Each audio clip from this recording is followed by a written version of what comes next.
All right, everyone. Welcome into another iteration of our veteran affairs, or basically veteran affairs, veteran awareness project workshop. Uh, hey, how's it going, Annette? Always glad to see you. Um, we're just gonna be. I think this one is not gonna be as much of a workshop. I'm not gonna have this one go too long. As you can see, lights are low, so trying to combat not getting a one of those migraines that'll just debilitate me. Um, but it's just like more of talking of the state of affairs right now with the VA. There's a lot of stuff that's been going on. There's a lot of changes. There's a lot of implementation that's going on. We've just had Doge and Elon Musk go through the VA. There's news of more than 1,000 employees being fired, and I think it's important to talk about because of the fact that it has we don't know specifically what they are and who they are. Jimmy, appreciate you from Louisiana. And that's one of the things that I think it's something we need to just have a conversation on.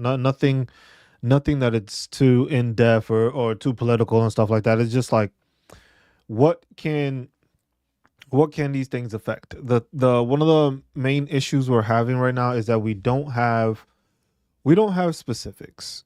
Like we are getting the information that yes, Elon is going through, he's making changes, people are getting fired, and it says that there's from the VA itself, it's basically making a statement of, hey, we have, I guess, saved $98 million with these reductions. So now keep that in mind. That's $98 million. That's going towards because of employees that the the clarification isn't there as to what these employees are doing. Because for some it says, hey, if they're mission essential or mission critical, these people will not be losing their jobs. What is the definition of mission essential? What is the definition of mission critical? If you are in any forums of any sort right now, you would be seeing the removal of a lot of government employees, and that coming from different areas, different sections, different departments within the DoD. Now, we're getting a lot of information as to, some information is being shown as factual, other information is just Elon Musk just saying things just to incite that he's actually doing an actual good thing. The issue being that we don't have actual transparency when it comes to it, and that I think is one of the biggest issues that we have is the lack of transparency. We do know changes are happening. We do know 1,000 employees got removed. Where are these 1,000 people? Sorry for the people who lost their jobs. Hopefully they have their resumes. Look at contract companies, and that's the funny thing, Annette, is about that is that what a lot of people don't realize. It's like the same thing. It's gonna happen the same way how it happened when you serve in the military. You do your time in the military, and then most will get out, and then they decide, you know what, I'm gonna try a contracting job, and they end up getting paid way more than they do at the regular thing. So this is where it's kind of confusing to me because you're telling me that you released 1,000 employees from the VA and you saved 98 million. Now the question is how much money is also being saved by these contracts? Because the thing is a lot of these contracts come from those same people that they didn't hire through the GS system or through the federal system. They ended up moving them to a contracting. So it's a private contractor, which costs money. So I just find it interesting that a lot of these people, like, even if you go to VA news, which let me see if I even put it.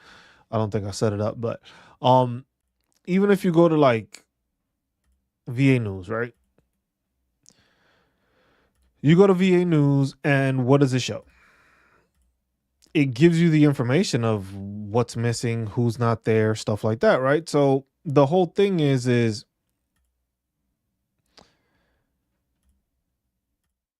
where do we get this information from? Where do we find, where do we obtain where the rest of it is? Why is it not showing?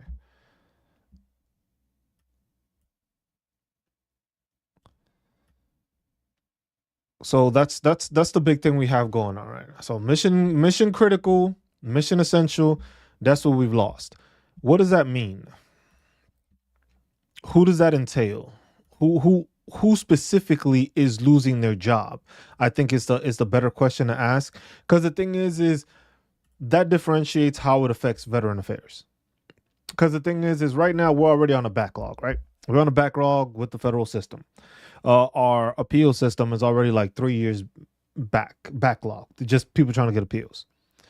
You have 43,000 probationary employees across the department. So that's 43,000 people that are on probation. Basically, if people don't understand, when it gets to those jobs, it's a period where it's basically you have to survive those 2 years or 3 years or 1 year, depending on what it is.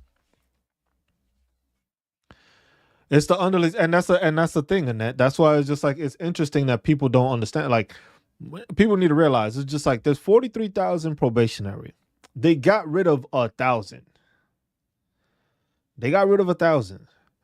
We don't know where these 1,000 come from.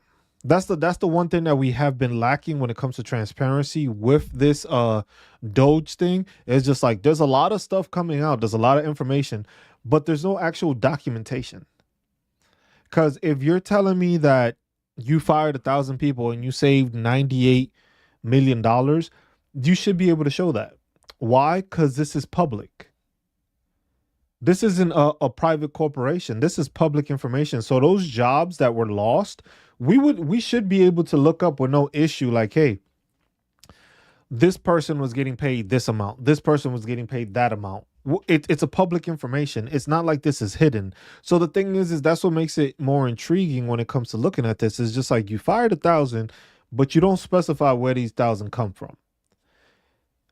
Some are probationary, and this is across all of the DoD. So this isn't only the VA.gov. See, it's negatively affecting the VBA. See, so it's like certain things, but the thing is, Chanel, there's no specifics, and that's where we have the problem. The thing is in the VBA, what part of the VBA? What departments within the VBA? Because these are large entities.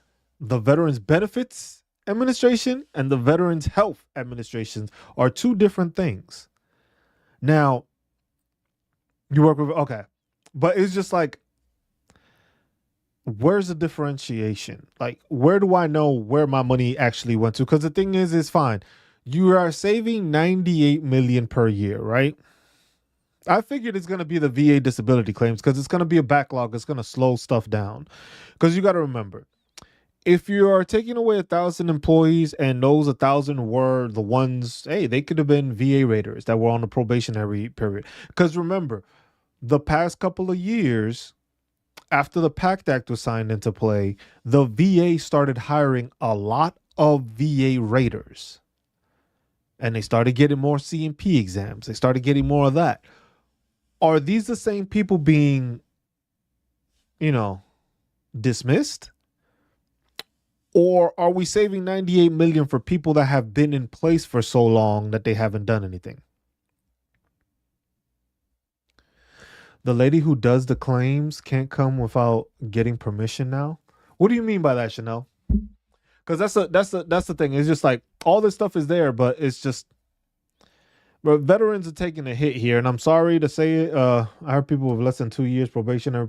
Yeah, that's the main thing. The main thing is probationary people, but then they say mission essential, mission critical. What is what?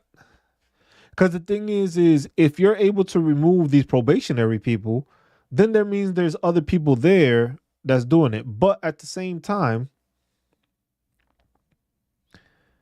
according to the VA announcement, non-essential personnel, it's non-essential, but also probationary. But when it comes to the VA, they're just giving that announcement because this announcement came, on the 13th?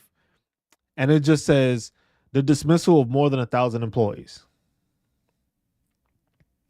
We don't have specifics on what that is. And that's one of the things that is just like trying to figure out. It's just like we don't have specifics on who actually like we know it's going to affect veterans, and if people want to say that it's not going to affect them, that's just being naive. I don't like, we don't got time for that anymore. The naive period has passed. We went through this and we said things were going to happen through the VA, and the VA secretary then says, yes, we are going to have no cuts to benefits or anything like that. Cool. Everything is going to be to make healthcare better. Cool. Um, Volunteers are gone as well. That hurts people, helping transport and show people where to go. It's just like, National says, I work with homeless veterans, and a lady from the VBA was coming every month to do a VBA clinic at my office. Now she can't come without getting permission, and last month VBA clinic was suspended. And that's what people don't realize. It's just like these are these are still people that worked for the VA. Now, give me the criteria as to why these people are getting removed. Because if it's probationary people, that means that they were doing the job, or at least working towards becoming a permanent staple at that job. Now, were these people not doing their job? Were they top workers? Was it just, hey, you're on probationary and we don't think we need you? We don't have that specifics, because the thing is these people are non-essential, right? But if they're non-essential, they also canceled the work study program. Oh wow.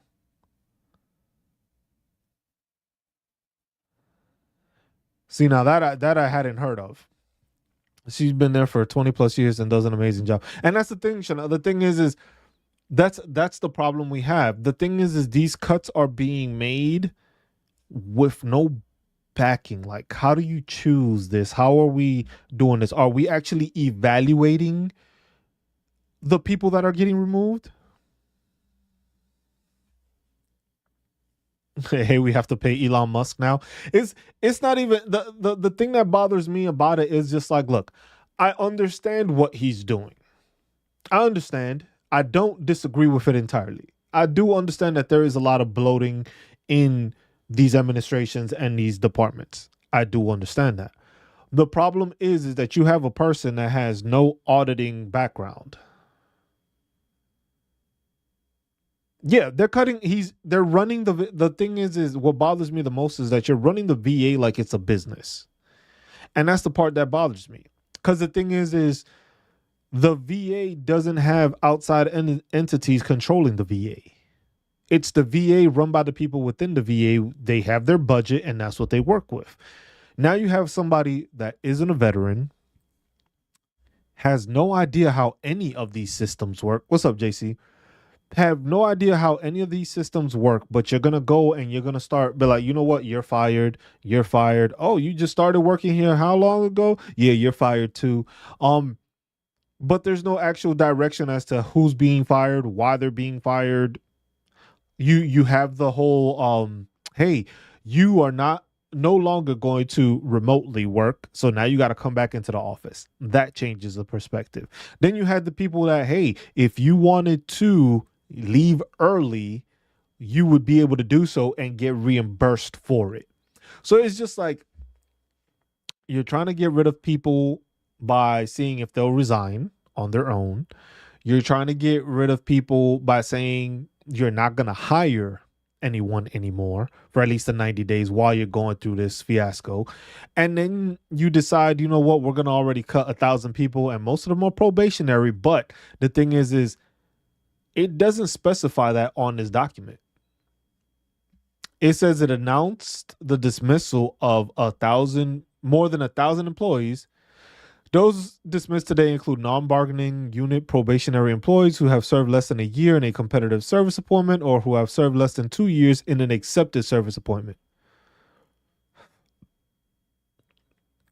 Where are these positions at? Because the thing is like I said, I'm wondering because of the fact that, yes, we had a influx of hirings these past couple of years because of the PACT Act. The PACT Act has pushed for more assistance. We need more people. The VA raiders were being overwhelmed when you have almost an extra 2 million in claims being put in because of the PACT Act. You got people doing toxic exposure. You got people dealing with any other cancers they may be dealing with or that developed that they didn't know was caused by the military. They just have cancer and now they got to deal with it. That means doctors. That means CMP exams. That means being examined. You know what I'm saying? That it's a big factor. But for you to say you're going to get rid of 1,000 people, I was like, there's a lot of people that work at the VA, but you're removing 1,000, but not saying where they are. If people cannot file their claim, well, they're going to be able to file their claim. That's the one thing that's not going to change. You're still able to file your claim. You're still able to file your disability claims. The problem is now how long does the process take for you to get your VA claim actually viewed? My husband got a physical under PACT Act and found he had hidden TB. Look, it's just like there's a lot of screenings going on, but veterans need to go and get those screenings. The toxic exposure one is just like you there, but you still just got to go check. Look, the fact this is where veterans need to pay attention. If you are Afghan, Iraq, Desert Storm, anybody that falls under, if you fall under what the PACT Act has, you need to make sure you're getting checked out. I don't want to hear no excuses from anybody. You need to make sure you are being evaluated. Buenos dias, Gabriel. You got to make sure you are being evaluated. If you served during Iraq, Afghanistan, if you were stirring the shit or during the burn pit, sleeping next to or whatever the case, whatever is coming up as a presumptive, you need to be aware of. You need to make sure you are paying attention to what are the symptoms, what are the possible outliers that show, hey, I may be developing this, I may be developing that. If they are putting it out there that it's just like, hey, veterans, if you served in these areas, there's a chance you can have this. That means there's a chance you can have this. Meaning you need to make sure you're getting checked out for that stuff just to make sure like, hey, I did my due diligence and I don't have this. I don't have that. I got denied because it has to affect your health. Gabriel, that's fine. But at least keep putting the documentation in there. That same denial, that same stuff that you process to put in there, keep that on the side. Because the thing is if you end up having it down the road.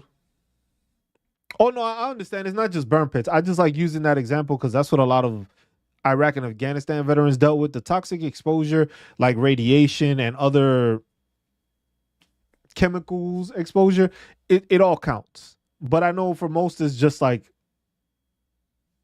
that's the toxic exposure that they deal with. I did JRTC for 4 to 6. Yeah. You deal with a bunch of stuff. So, but it's just as veterans, hey, make sure to let your people know, go get checked out for this. Just go get checked out. I'm not saying you have to go and do like an in-depth stuff, but hey, when you got your yearly evaluations, just ask your doctor. It was like, look, I did serve here, this, and that. What are the symptoms for this? What are the symptoms of this? How do I know I have this or how do I know I don't have this? And how does it progress and stuff like that? Start asking those questions and start looking into it so that way we are better aware. Because the thing is the problem we ran into with a lot of the Vietnam vets is the fact that a lot of these Vietnam vets didn't know about these things. A lot of these Vietnam vets didn't have this information. They didn't have the information telling them like, hey, you know what? Yeah, you may develop cancer down the road.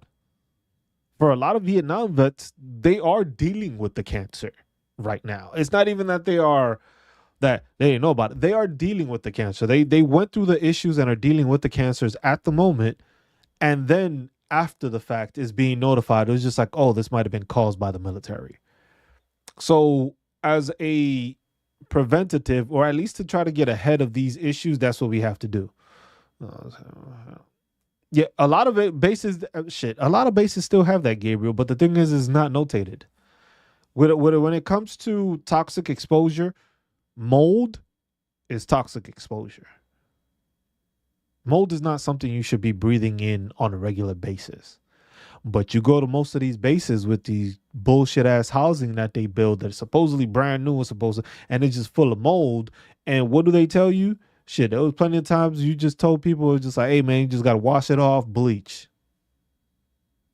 Not even, or some people just straight up painted over it, didn't even get rid of the mold. Like, depending on where you were at and who you were dealing with, the laziness or the depending on the DPW, mold is a big factor. That is a toxic exposure. But when have you seen anybody claim mold? Or when do you have anything of the sort where that was actually notated? Because the thing is you see that the military is doing all these, investigations. They'll go and check the barracks and stuff like that. You mean to tell me you found mold? Where's the record of this? Because I can assure you the amount of service members that probably have some sort of toxic exposure because of the exposure to mold the whole time is probably pretty high. So that's a factor there. But it's just like all this with the VA right now. I'm telling you, it's just like people just deal with mold. There's been mold all over the place. It's just like, so you mean to tell me it's just non-existent, or all these soldiers didn't have it now, or they developed something, but you can't connect it to mold sometimes, because what does mold give you? It gives you some sort of cancer. I bet you that. If you're sleeping in it for 3 years at a time, because you're usually stationed in a location, you usually have that same room for like three years, depending if you stay or not, and you've been dealing with mold, that's a lot of mold you've inhaled over the time. It's like, it's not much, but those particles do add up and they do cling into your lungs, and then you end up having issues. So,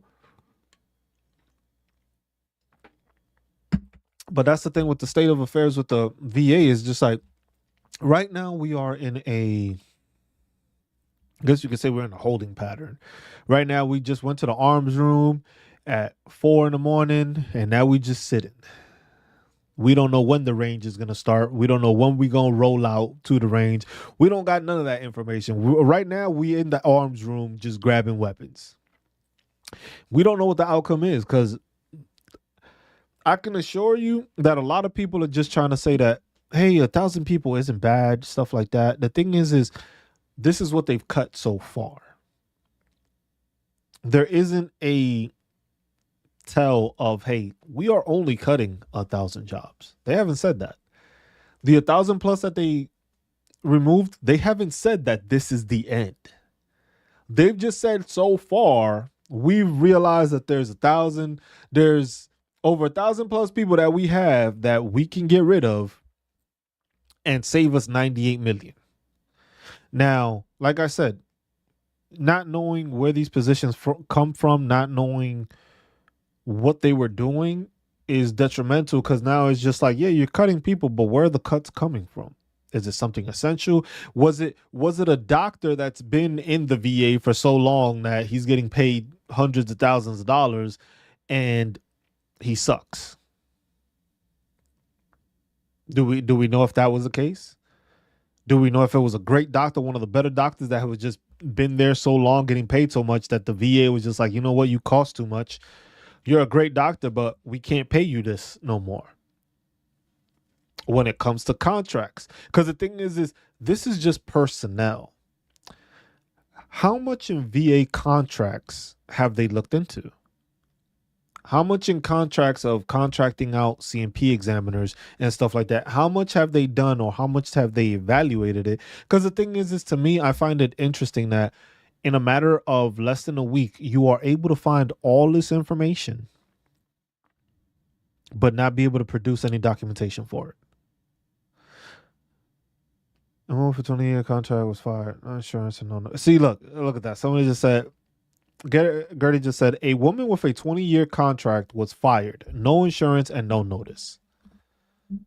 That's kind of crazy to me, because it's just like, you were planning to get rid of these people, but then you were trying to offer them this whole, if you resign early, we'll pay you. The thing with that is that there's no appropriations and there's no money for that. Now, if we're dismissing these 1,000 plus people, is that going to be part of the money that's used to pay off the people that decided to resign?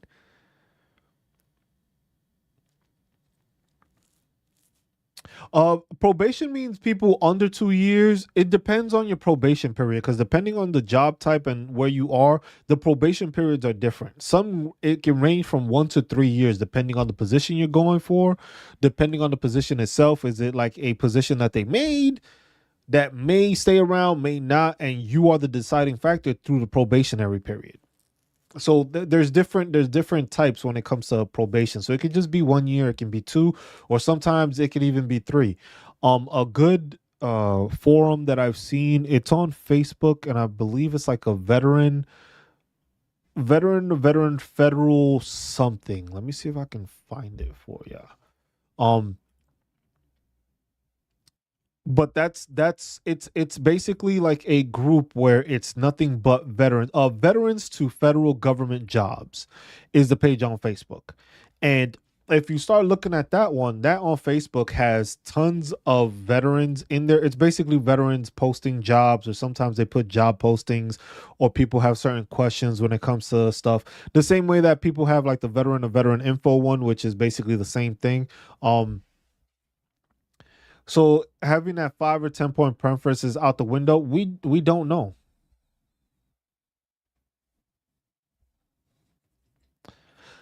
Yes, that is one, Brian, that I have been hearing a lot. I have been seeing this story a lot, which is I read a story this morning. It says Sky was working at the VA for 12 years recently, got a new position, and he was let go because he was there for less than a year. So there are people that have been in the VA, like literally working at the VA for years already, but they got moved into a new position, or they got promoted to a new step or something. And since they're technically new in that position, they basically got fired. So not even like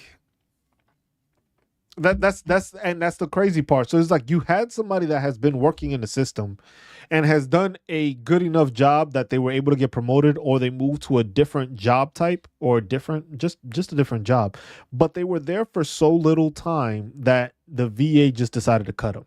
So that's why I'm saying it's just like, how do we know who's getting cut and why they're getting cut? Because is it just because, hey, you only served 3 months at the new job, even though you've been working with us for the past 12 years? That's a big difference, because then it's just like this person has been in the system already.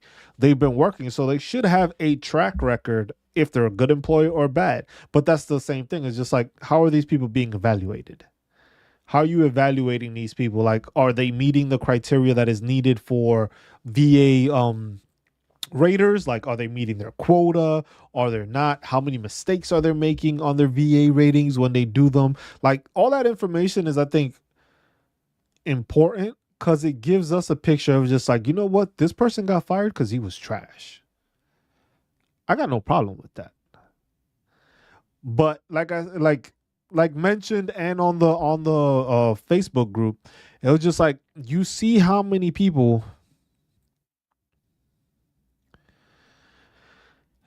and it's just like the amount of people that have lost their jobs. And then this is the thing, this is not only through the VA. That's what people need to keep in mind. Another story that I saw was just a person posted that it was just like a basically like a department or section within one of these things that was already understaffed. And they decided to still remove some people from them, putting more work on the people that are already there. So this is the other thing that people don't understand. Now, let's say you have a office of 20 people, right? You're supposed to have 20 people. You've never had 20 people. You've been operating with 13 people. So the jobs of 20 people were being done by 13. Now, let's say from that 13, remember you were supposed to be at 20, but you're at 13. They decide, you know what, we're going to cut another 5. So now you're operating at 8 out of 20. Now you can show that, maybe you didn't need those extra 20. Maybe those extra positions are there. I understand that. You get them removed, fine. But now the job that was being done by 13 people is now being sandwiched into 8 people. So now you're going to be overworking people. And last I checked, nobody really operates very well or is super efficient when they are overwhelmed with a ton of shit that was supposed to be done by somebody else. Nobody likes doing somebody else's job. I've never met anybody that did that. Um, so now you have less people. doing the job, but you're not paying them more. So now you're going to overwork those people that are there. So now let's say the VA raters. If the VA raters already had to fulfill a certain quota amount for that, and they can't meet the quota anymore because they don't have the people to do it. So then what happens? Are those people going to get fired? Or are you just going to have that backlog? Or are you going to hire people? Because remember, the ongoing thing that Elon and Trump are saying is, excuse me, is that you can only hire one person for every four that's dismissed. So one person out of the four being dismissed. That changes a lot. So you got 1,000 people that got fired. You ain't gonna be able to hire as many. You're gonna be able to hire maybe like 250. You just took away 1,000 jobs and you can only add 250 back because of their stipulation of doing it. Well, if you're asked to do more than employees need to ask for a reclassification, that's the thing, JC. That's the reasonable thing to do. The reasonable thing to do is, yeah, if you're asked to do more and your job description is now different, you should be getting compensated for it. Do you really think these people are going to try to do that? Yeah, and that's the thing also. And then there's the hiring freeze. So you're removing people without really giving them much of notice. It's just like, hey, bro, I'm sorry, you're gone. Which is crazy to me. And that's why I don't believe in the whole 2-week notice to a corporation or anything like that. I don't believe in that. Because of the same way you don't get the ability to get a 2-week notice. No job ever gives you a 2-week notice. Like all the people right now just basically did not get a 2-week notice. Like, hey, you are going to lose your job and you ain't going to have a job. You're going to have to figure it out. They didn't get a 2 weeks notice. Because at least for 2 weeks, 2 weeks isn't shit for you if you've been having this job or something like that. But at least it gives you preparation. It's just like, you know what? Let me put my stuff together. Let me get my resume, start building my resume out, and I can start shipping this thing out. Because I know in 2 weeks, I ain't going to have this job. So at least I know the next 2 weeks I can say, hey, job available to start on this day. Can't do that if you don't get notified. So, but hiring freeze, you can only hire one out of every four you got rid of. And then you're just getting rid of people without even having an actual basis for it. So then that's the thing. It starts getting into questions. Yo, my brother, what's up, my man? Appreciate seeing you. I was just like, and that's the thing is like, you see those things and it's just like, okay, how do we fix this? Because at least 90, I don't know what day we're at when it comes to the hiring freeze. I'm not sure where we're at, but we're definitely not in the teens. We're at least 50 days in, maybe 60 days in. It's been maybe a month since they announced the hire. Not even. I don't even think it's been a month yet since they did the hiring freeze. So you have all this, and it's just like, you know what? Without this hiring freeze, nobody can get hired. We're getting rid of whatever amount we're getting rid of across the whole thing. But then the determination is also like, hey, it's like you remember in the when we were serving, it was just like commander's discretion. That's literally how it is for some of these jobs. I was like, commander's discretion if we need to get rid of these people or if we don't. So for some departments that are giving them the power that is just like, yeah, if you need these people, you keep them. And some is just like, they're getting rid of them. So like I said, it makes it difficult when you're looking at it like this. Like you have this, you have it, it's plain as day. And then the secretary says, to be perfectly clear, these moves will not negatively impact VA healthcare benefits. I don't know how. Okay. VA healthcare benefits or beneficiaries. In the coming weeks and months, VA will be announcing plans to put these resources to work, helping veterans, their families, caregivers, and survivors. So, like I said, that's 98 million. Just off of the workers that they've dismissed so far.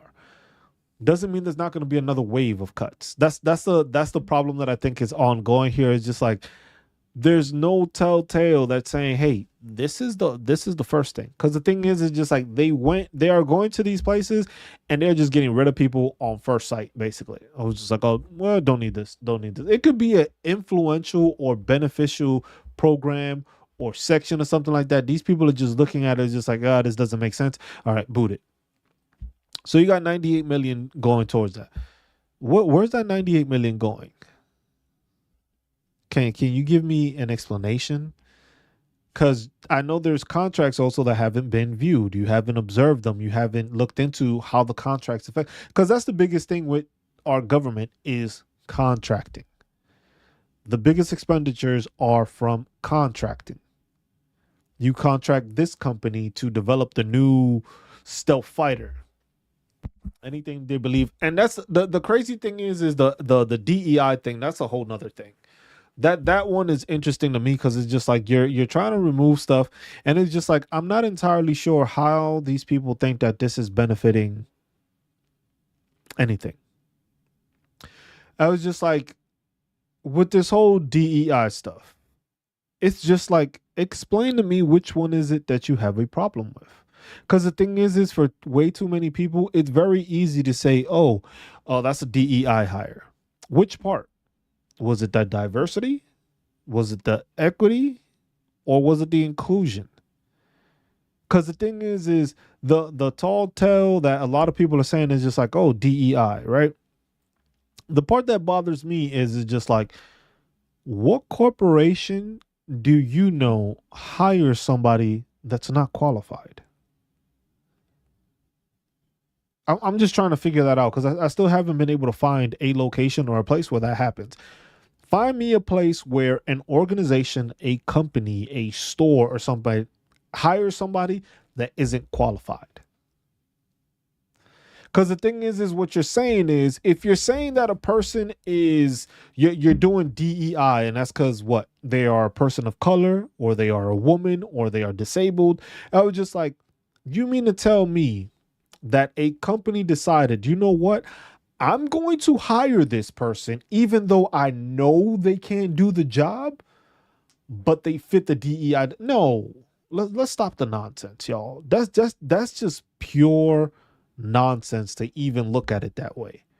So what are you saying? So you can be telling me that some of these people were they removed because they were DEI hires? Is that what you're telling me? Or the DEI programs are the ones that are causing all this havoc and all that stuff, but then you fail to realize or you fail to mention where some of these things that are being purchased or some of these things that are being used are crazy. I was just like, look, the Pentagon has failed an audit for 6 straight years. 6 straight years. So you mean to tell me there's money that's going in from our taxes going in there? Like, look, I got no problem. I was in the military. We're veterans. We understand that. I got no problem with defense spending. I got no problem with that. I got no problem. Let's keep doing that. I got no problems at all with defense spending. The problem I have is why isn't all this money accounted for?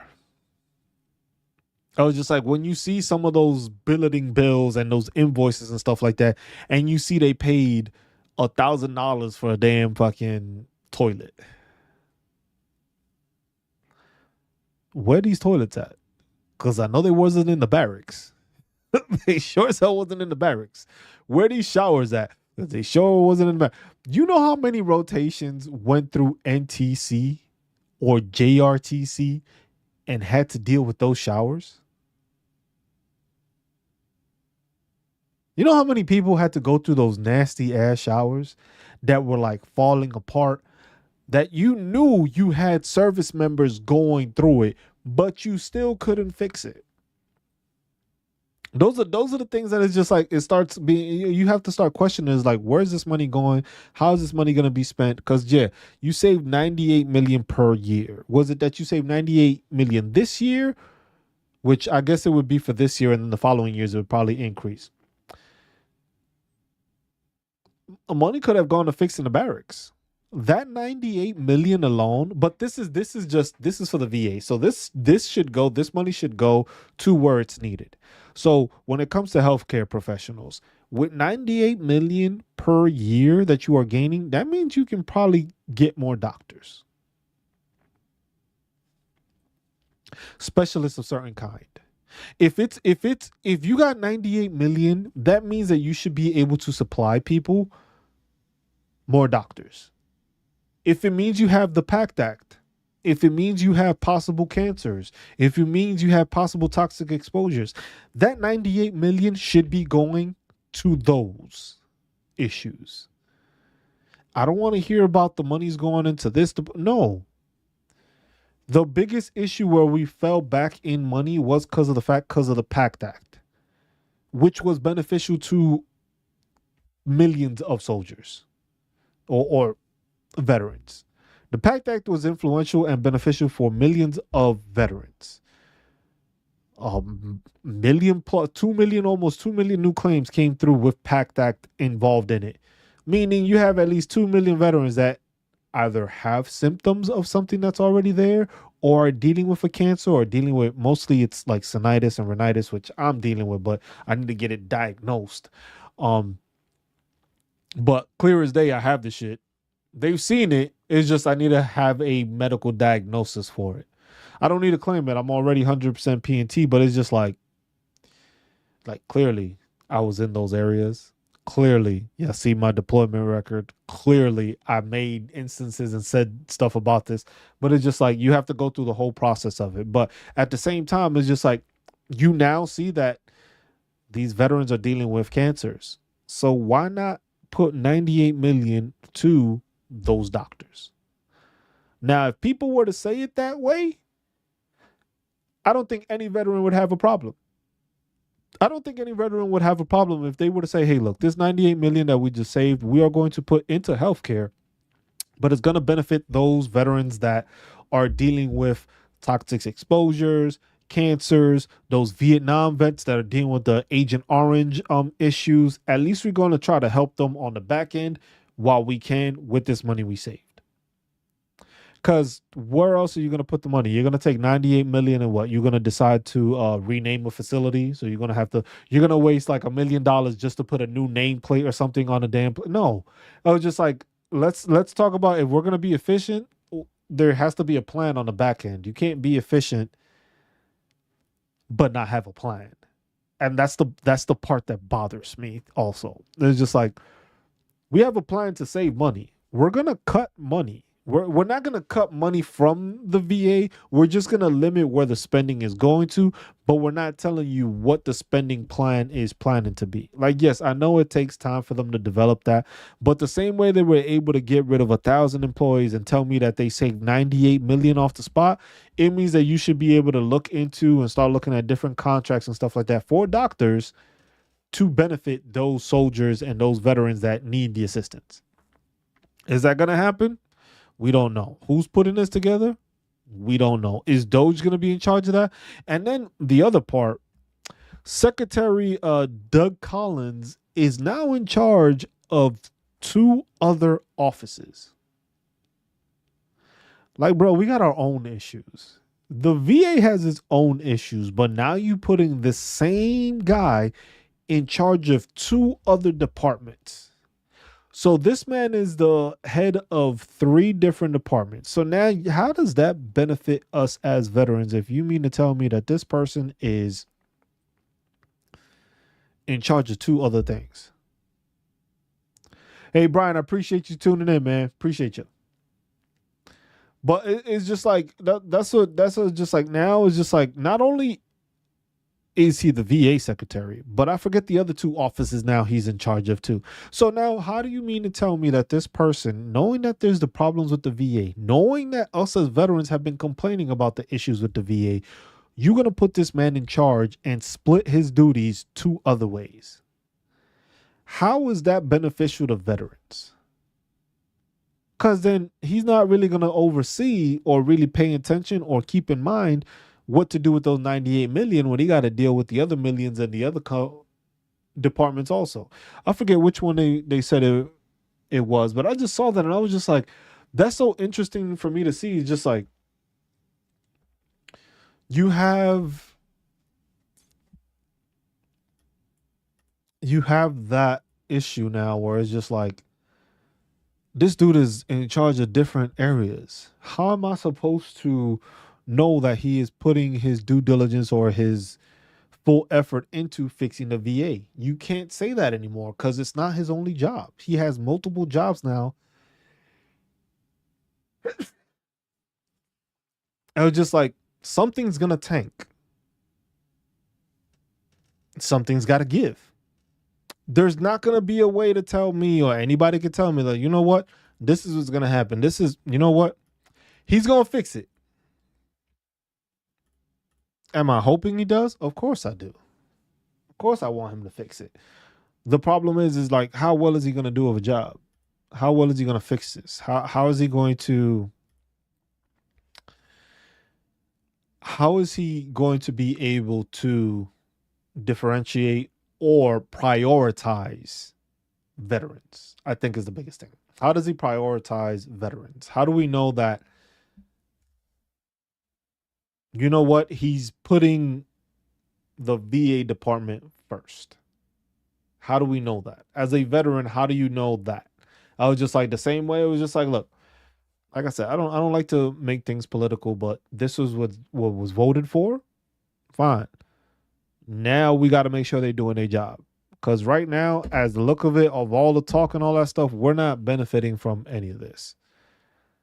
We're not. Over time, possibly.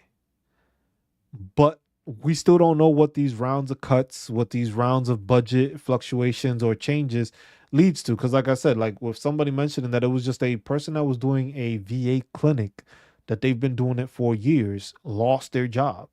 This was something that was benefiting veterans. Now, maybe she was getting paid a lot. I don't know. But then you have people that have been in the system also that have been getting paid a lot, and they haven't been doing anything to actually progress. I was talking about Congress on that point, but y'all get the point also. But this also has to do with federal employees. It's just like, at the end of the day, Congress is there. You have our Veterans Committee of, you know, Senate Committee of Veteran Affairs, and you have the House Representatives Senate Committee of Affairs. You see these things, but it's just like, what changes are y'all trying to push? What changes are y'all trying to influence? Because it's just like the privatization of all this is not going to help us. The computers like at my job tracks the highest paid employees, and that's the thing, and that's what I think they are doing with a lot of stuff. Is just like, that's where it's just like, where is the evaluation portion of it? Is it we are fire dismissing these people because they don't want to say firing? No, it's the same shit. Are we dismissing these people because they were the highest paid? Or are we dismissing them because they were high paid and weren't doing their job? Or they were high paid and they weren't necessary for their job? Because those are the jobs we need to look into. It's like, hey, if you are making all that money, but you're not actually doing a job, then that is time to, hey, either we're going to move you to another department where you're going to actually do a job, or then, yeah, dismissal sounds a bit, doesn't sound as crazy, but at least give a notification. I was just like, these people literally had the deadline. It's like, hey, if you took the early out and pay, you're safe for now. But it's just like, if you didn't, you just maybe just got the boot. If you're on probationary period, that's not something you were expecting, because it's just like, you just put in this time to make sure that you became a permanent position, and now you lost that. For some, it was just like they've been in the system for who knows how many years, but they took a new position in and they got removed because they were in the probationary period in that. So if you had a stellar worker that had been in the VA for who knows how many years, but they changed to a new job and they lost their job, you could have lost a very good, like, let's say it was a VA rater. Let's say this person had a high VA rater thing, and maybe they just worked on the health side, like administratively, and then they decided, you know what, let's go to the benefits part, VBA, and let's work on becoming a VA rater. Now, if a person was doing a great job on the other end on the health administration and then decided to move to the benefits administration, they lost their job because of that move, even though they could have been a great work. So that's kind of, it's kind of hard to imagine that.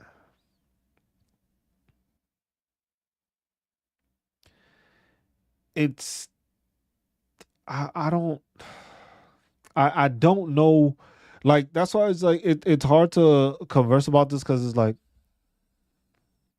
what they plan on doing is taking all our money out of the country, leaving our country. They're not gonna do that. They're not leaving it. They're not trying to. What they're trying to do. Look, this is the one thing. This is why I'm not. How can I put it? I'm not against this whole Doge thing. The thing is just like I'm opposed to it being a multi-billionaire running it, which has no oversight. That's one of the problems I have. Administrations have come in the past and they have done this. They do go and start looking at, hey, let's cut some of this extra spending that we're doing that isn't necessary. It has happened. The way Clinton got us to a surplus for the first time was doing that. It was like, okay, we got all these jobs. All right, we need to start cutting all this stuff that is excessive, stuff that's basically fraud. I wouldn't say fraud because it was being purchased with the money that was given to him, but I would say it was more like abuse in the system when it came to funding. Bill Clinton did the same thing. You start removing jobs, you start doing that. The only difference is it wasn't done in this manner. I was just like people were let go. People always get let go during administrations and stuff, but nothing so abrupt as this. This one is like a hiring freeze. Inflation is still crazy. We just letting you go. We're promising you to pay you if you leave, but there's no actual money to pay you when you leave. We still need to get Congress to authorize that. So what happens if you decided to leave and you're expecting 8 months of pay and you don't get anything? You get people, yeah, you get people that don't have any experience. You got people that are going with Elon and just literally are running analytics. And analytics can help, but analytics doesn't factor in the people doing the job. Analytics doesn't put that in there. The same way I've hated analytics when it came to sports. Analytics has done a bad job of sports because the thing is analytics doesn't specify or pay attention to what they are doing. Analytics should be used in the factor of just like, okay, this person may be getting paid the most, but let's see how efficient they are. Okay, you know what? Let's evaluate their office. I was like, hey, it's Cruz. All right, let's ask Cruz's subordinates or the people that he manages how Cruz is. Man, this dude is a piece of shit. He don't listen. He always wants to do it this way. He doesn't want to do it. Yeah, all right, fire this dude. Oh, we love this guy. This guy does everything. He helps us with this. We always have what we need. He's always fighting to make sure we take care of it. It's just like, yeah, I want to keep that guy. I'll get rid of the other one because nobody likes him. But at the same time, is he efficient? Is he not efficient? It was just like those are the things that are not being there. Analytics changes that. Like in sports, a very simple thing. In sports, you can measure how many points they score, how many rebounds they get, how many steals or whatever the case, or in baseball, how much they hit and all that stuff. It doesn't show hustle, though. It doesn't have a analytic portion as to, oh, this is one of the dudes that will dive for the ball. When the ball is going out of bounds, this dude would go full on head dive, like arms out and everything to try to grab that ball. That isn't measured. The person that takes those blocking fouls or puts those picks and does that stuff, that isn't measured. You're only measuring a person by the numbers that are being produced, that are being handpicked for you to look at. That doesn't show their character. That doesn't show how well of a team player they are. It doesn't show how above and beyond they tend to go without something that doesn't get measured. Those are things that need measurements or need to find a way to be evaluated before you just start getting rid of people just because they were on probation. I was like, yeah, they're on probation. Cool. But that doesn't mean you just get rid of people. You just can't fire somebody or dismiss somebody just because, damn, he getting paid $100,000. You can't have that shit. Get rid of them. But the thing is you got to remember that happens throughout all of the stuff. People don't realize that shit happens in the military too. to trim fat and cut fat. The problem that we have now is that people ain't joining. But give it 10, 15 years ago when Afghanistan, Iraq was still going, the bonuses were nice and all that stuff. People were joining and stuff like that. But remember, they decided to do, hey, if you wanted to retire early, you can retire early. And that was what? That was to cut some of the top fat. That was to get rid of those senior leaders that had been in so long that they were just holding a position because they didn't want to fucking retire. You only got so many SAR major positions, but you can't promote a SAR major if you got all these SAR majors sitting here that have been going close to 30 plus something years and they don't want to retire.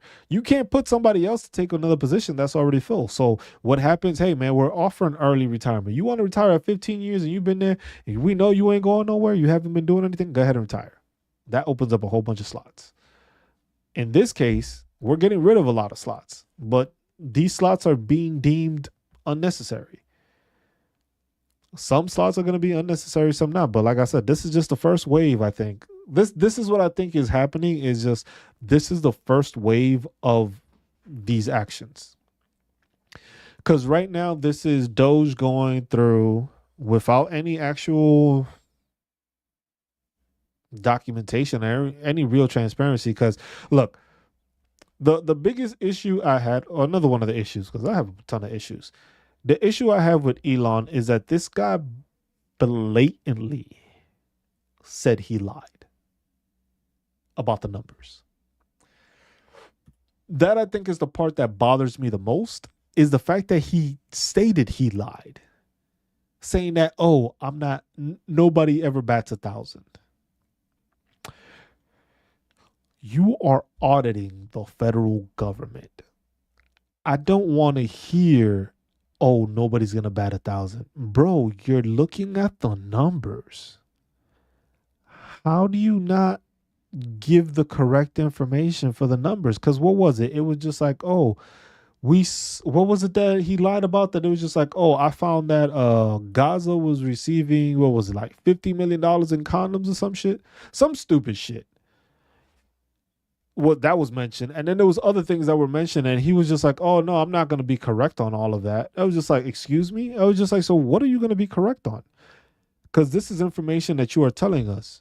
For me, it affects us more because I'm a veteran and I deal with the VA, so I'm trying to track it through the VA's eyes. He's doing this across all the government, but at the same time, when you're willing to make a blatant lie to just incite people to get angry, that's a problem.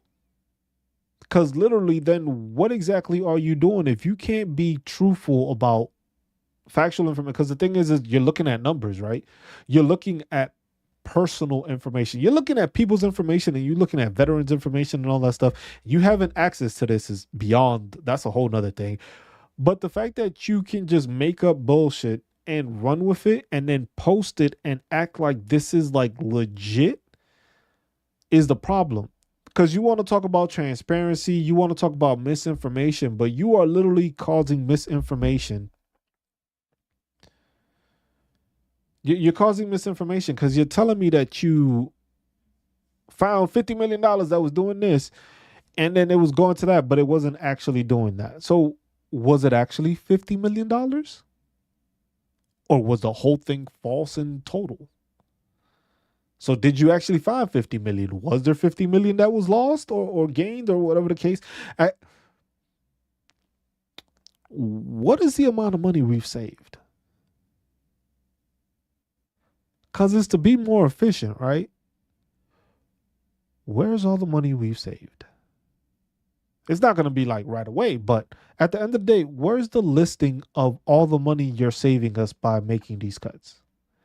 With the VA at least decided, you know what? We're going to give you, the VA is just like, you know what? We cut 1,000 people. We saved 98 million. That's the VA saying it. So the VA is being, trying to be transparent as to, hey, we removed 1,000 plus jobs. And yeah, and that's what I'm saying. I want an audit report. I want a listing. I want a breakdown because the thing is it's public information. This is the public government. I have access to that because it's public. This isn't a private corporation where things are like hidden behind stuff. It was just like, oh no, well, this is private, so you can't use it. No, this is public information. We are able to look up what the budget looks like for these entities. The problem is that we don't have an in-depth look as to how they're spending it, but we know, hey, budget appropriations is this. Okay, you're finding fraud, waste, and abuse. Let me see it.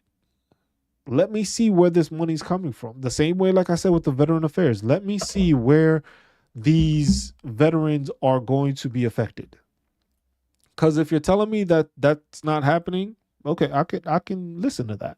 But the thing is when you've already come out and said, hey, I was lying about this, I'm not going to be 100% correct. That already makes it kind of difficult to actually acknowledge this dude, because it's just like, you just told me what you are doing.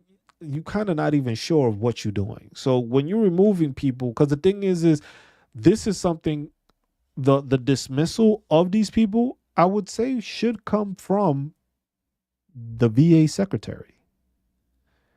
Shouldn't come from Doge. It should come from VA secretary. It should be Doge looking into the information, looking into how much money are we spending on the CMP exams? How much money are we spending on uh, VA raters? How much money are we spending on a contract? How much money are we spending on this doctor that doesn't get anybody to see him or isn't like how much? That's what we need to see, so that way we know it's just like, all right, that $30,000 contract to that doctor that nobody likes, has gotten terrible ice, has made ice complaints, has gotten complaints. When he fills out the survey, this dude is trash, nobody likes him. All right, that's a contract we need to get rid of. If it's not beneficial, then you get rid of it. But where's that line? I want to have line items. I want to see that, so that way it's a better explanation for veterans. It's just like, look, vets, we realize that we've been fucking up in this area. With the benefits, we've been messing up. We've been paying into this department or something like that, and it isn't even in use anymore. So we have positions here that have allotted funds, but the funds ain't being used, because there's a lot of that also. That's a lot of part that people don't realize. There's a lot of funding appropriated to these departments and these offices that is not being used. What is happening with that money also?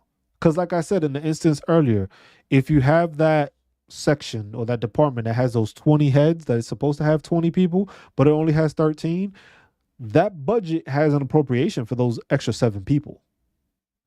What's happening to that money? Where's that money going? Because the thing is if you're not using it for those workers, that means you have 7 employees worth of money that you have available. But what is happening to that money? Because that would be, I wouldn't say that's waste, but it is kind of a waste if the money's just sitting there and it's not being used. Because if you're telling me you could hire 7 more people, but you don't need it, that means that 7 more people could go. But then, like I said, while we were serving, we could understand the fact that it's just like, y'all had, depending on your supply, the supply clerk and then the supply guy I had, this dude was great at his fucking job. But y'all know y'all went into that stuff that is just like, hey, yeah, let's say your supply clerk, right? It came to a certain time when, October 1st about to hit. So, new budget year and shit like that. How many times did y'all, maybe I did, maybe I didn't. But for me, I've had it multiple places, especially when I was working at division. That really happened. Hey man, you need anything? So I'll take a sandwich if you go. But it was just like, no, not like food, like for the office. I'm like, what do you mean? I was just like, because we got money and I need to spend it. So what the fuck you mean? Like, I was just like, do you need it? Like, I can use a new monitor. A standing desk would be nice. A desk pad, to put my mouse on so my arm don't hurt, like stuff like that. You start putting all that stuff and they be like, all right, cool, make a list. You make that list. Next thing you know, you should get there. And I was just like, damn, how the fuck? Like, what the fuck?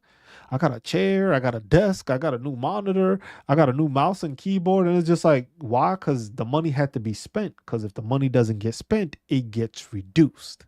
So that's where a lot of that fraud, waste, and abuse comes in, because it's just like, yeah, like I said, I got 7 extra personnel, like 7 extra employees that I can use, that I can pay for, but that money is just sitting there now. or I'm taking that money to purchase things I don't really need to fucking purchase. Did I need a new desk? No, I was working just fine on the desk I had. But if you offering me to get a new desk, I'm gonna get a fucking stand-up desk. It helps my back. But in those cases, just like if that money isn't accounted for, where's the money going? Because then that means that there should be a budget, there should be a surplus of money left. Because if you're not spending it all, you have extra money allocated. So where's that money going to? Because if it's the VA, it should be going into like a specific pool or something that is just like, hey, this is the money that this past year was not used. This money is going to go into this pool. Or hey, which department has been struggling the most, which doesn't have the resources or doesn't have the funding? Okay, well, 7 extra jobs here, which most jobs, at least minimum, you getting paid like what, 40, 50,000 minimum? Do that for 7 jobs. 350,000? $350,000 goes a long way for a contract to a new doctor or a new part of a clinic or updating a clinic or renovating a location or something like that. $350,000 goes a long way. But if it's not accounted for, then yeah. So like I said, I do understand Doge doing this, and I understand this because multiple administrations have done that. The thing is most people don't realize that, because the thing is when you were serving, that's when this shit was happening. You weren't concerned with the budget or the federal anything. You were serving in the military. You knew where you had to be, what you had to do in your uniform. You weren't paying attention to politics like that. You weren't paying attention to where money was being spent or budget appropriations, or that we haven't passed a budget resolution in the past like 10 years. I was just like, none of y'all were paying attention to that. So it's easier now that when you look into it now, you're still not paying attention to it. But it's things that like that you have to start figuring out and looking at, like, you know what? If this money is there, where is the money going to? Because you know what? I don't get a refund for my taxes. Oh, yeah, I got income tax. No. If I paid a certain amount of taxes into the system, and you mean to tell me that my taxes aren't being used and it's just being going into somebody's pocket, I would rather it goes into my pocket. I want my money back. It's our taxes, right? Shit. While we were serving, we paid ourselves, which I still don't understand that. I was just like, you want to make people join the military? Stop making us pay ourselves. We shouldn't be charged federal taxes. Why are you charging me federal taxes as a military service member? State taxes, keep. I understand that. Federal taxes, you in the service. You shouldn't be charged military. You are part of our military. You should not be charged federally to then pay yourself with your federal things. I have a hard time believing a bankrupt businessman and unqualified cabinet can be trusted. The thing is that a lot of people don't understand that. It's just like, you have Elon Musk, which people like to claim he's a genius and this, and that. Like, all the corporations that he has or has been a part of, he has bought into. He's never created anything his own. So he's literally taken something and tried to fix it to his best ability, and it hasn't worked out that well, because he either ends up selling the previous stuff he had, or he doesn't make money off of it. If you look at Tesla, if you look at Starlink, if you look at SpaceX, those are government contracts. Remove the money he gets from there, that's a lot of unsure money. That's a lot of unsure money that man has, if you look at it that way. If you take away the government contracts that Elon Musk receives from the US, now let's see how much he's worth. If you take away that funding. And then you want to tell me that this person is the richest person in the world. Cool. I got that. This is the richest administration we've ever had. Because these aren't regular day people. These are some of the richest people in our country that are running the country. which I don't have a problem with it, except when you're trying to exploit people for it. Because the thing is taking people's jobs, not hiring people, not actually doing anything that changes the economy for the better or does anything to inflation, or is just telling people, hey, it's going to have to be bad for before it gets good. Thing is people have already been bad. Veterans have already been doing bad. Veterans have been waiting months. Veterans have been waiting years for appeals, appointments, all this stuff. And it's just like you have a person that has no idea how it operates. You have people that never served in the military, because a lot of the people in that cabinet never served, except for the VA secretary, which is an Iraq veteran, which that's how they want to do it. But you want to talk about transparency, but have shown none. And that's where we need to start talking and getting a bit louder about. We need more transparency. Yeah, you want to cut funding? Go ahead. Tell me where it's getting cut from. Give people the actual ability to be prepared for these cuts. Be aware of what's going on, what's to possibly come. Because the thing is this dude is just running around like a damn celebrity, because that's how he treats himself, all over these departments and looking into it, having people look into the systems, and then literally nitpicking. Oh, you. All right, done, fired. All right, next play. So, to do what they have experienced in the private sector doing, Trump's stiff contractors and bankrupt companies, move fast and lay off in mass. There was like Randolph. I trust me. I understand that completely. The thing is that most people don't see that. Most people don't see that those presidents have a background. Donald Trump has stiff contractors, doesn't want to pay people, and has bankrupt companies, and he's gone bankrupt plenty of times. Elon has basically ridden the coattails of other people to gain his success, and then he just buys into it or buys out of it and amasses more money. But then he puts it more into stock, and that fluctuates it. Thing is these people have no military background. They have no awareness of what it is to serve. They've never served. And it's just like you have people that are managing money that have shown a bad sense of managing money. If that's clear enough for people. People that have shown they have not been good with money are running this country. Because if you want to say Elon is successful, look, Elon paid $44 billion for X. That shit is only worth nowhere near it. It's not even worth half of it, what it is right now.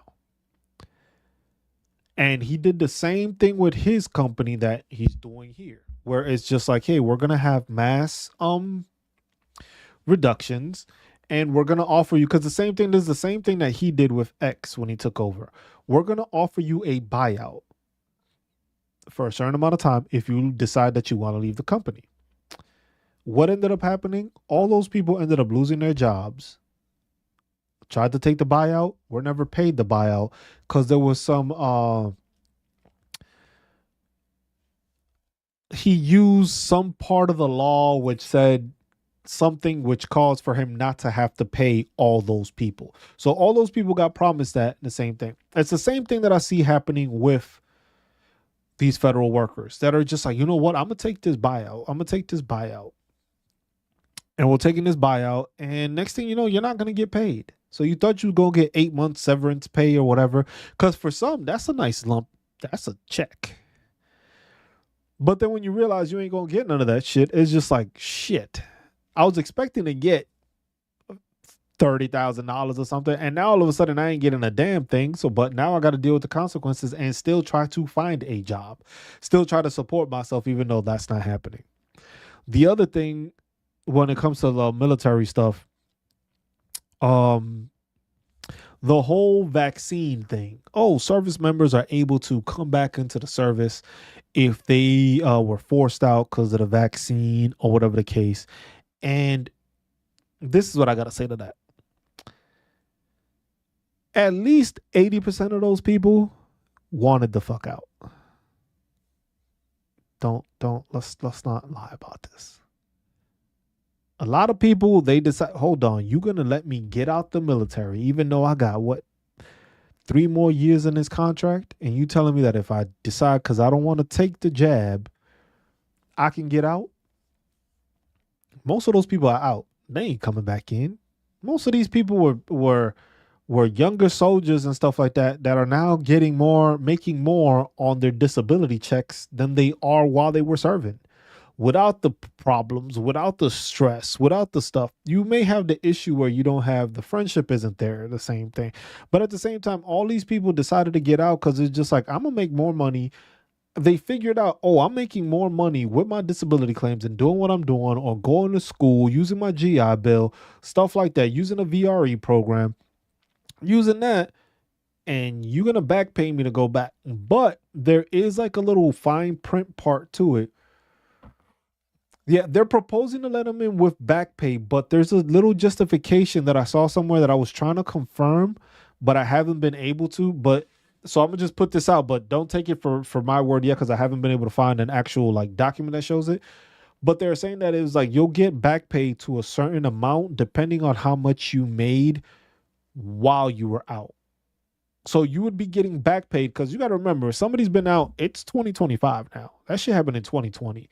People got out maybe 2021, 2022. That's still at least 2 to 3 years worth of back pay. But they're trying to deduct that back pay. So let's say you made, yeah, minus your pay since then. Yeah. So that is okay. So I haven't been the only one that heard that. So literally, whatever the back pay is, minus whatever you've made from your outside job.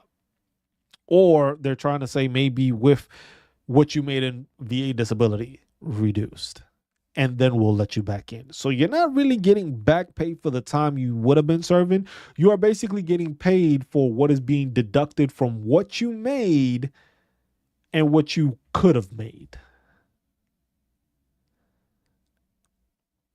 But like I said, most people ain't going back.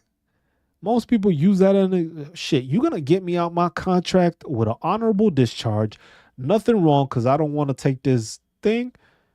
Let's do it. You know how many people got out of a 4 year contract, 5 year contract, 6 year contract just because they decided, you know what? I don't want to take this. I'm going to take my disability. I'm going to get out the military and I'm going to live my life. I served. I still get the benefits. I still get to use the GI Bill because I was in long enough to get to that point. I still have the ability to use all the resources through the VA, but I don't have to deal with the military for another 4 or 5 years. And then you got to remember, some of these people took it out because they were just in bad situations. Some people were just in bad units. And it was just like, look, if you're going to get me out of this unit and I don't got to deal with this dumb stuff, I'll do it. But let's not fake the funk and say that all these people that were kicked out didn't want to get out. For a lot of these people, they are making more money off of their disability. So you mean to tell me they've been living their lives for the past 2 to 3 years and now you expect them to come back into the military, receive the difference in pay that they've made and what they should have made in the service, and then deal with formations, deal with morning PT, deal with other grown ass men not being able to take care of their stuff. Like, mm, okay, if that's what y'all think is gonna happen, that's what y'all think is gonna happen. I do not see I don't see that happening. I don't see that happening. I don't see a lot of people. They're gonna probably say, "Oh, this many people." Like the amount of people that got out, there's not gonna be that many people that come in. The amount of people that decide to come back in is not gonna change the tide of how many people join the military. Just because you're getting the back pay, but that's the thing. These are the issues that we have when it comes to transparency. Why? Because all this stuff right here, who heard about it? That wasn't something that they made sure that they were going to propose. I was like, yeah, we're going to let you back in, but here's the fine print. The same way where a lot of soldiers just like, hey, you're going to get this signing bonus. After this signing bonus, you have to make sure you last this amount of time or you don't get in trouble with this or you don't get anything.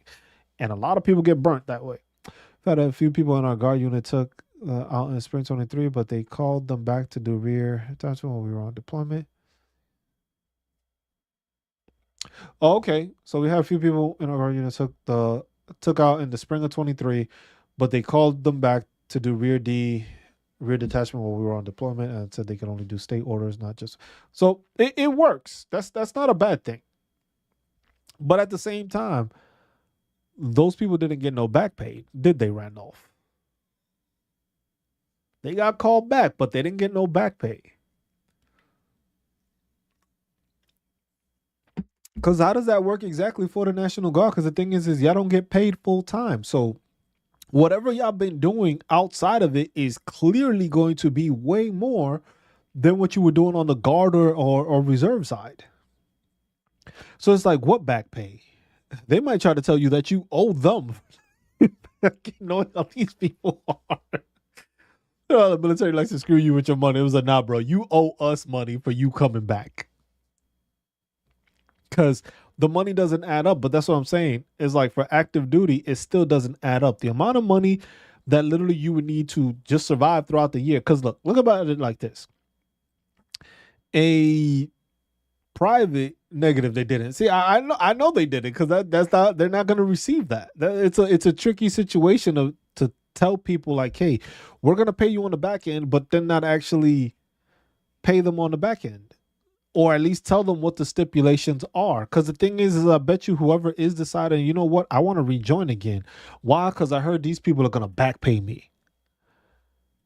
Shit, if you telling me I'm going to get back pay for like 5 years or 3 years, 2 years, 2 full years of back pay, bro, that's a bonus. I haven't seen a signing bonus like that. There's no SRB for the bonuses on that.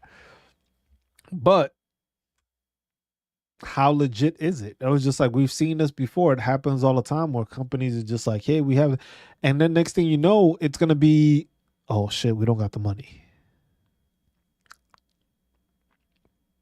What happens then? Yeah, we don't got the money to the money. Congress never approved the appropriation, so we can't actually pay you. Oh, you wanted to get this federal, you wanted to leave the federal system early and resign early and get back. Yeah, we don't got the money for that. So I appreciate you resigning, but we can't help you because we ain't got the money to help you. Telling you, it's gonna put people in a lot of rough spots. And the thing is, like I said, all these like veterans are being removed. So you got veterans working in the veteran administration that are being removed. Not to say all veterans work great, but they're still veterans, so they understand what's going on. And one of my guys hit me up and told me I was kind of mad because they were on active duty orders working the armory whilst I was in the 120 the setbacks.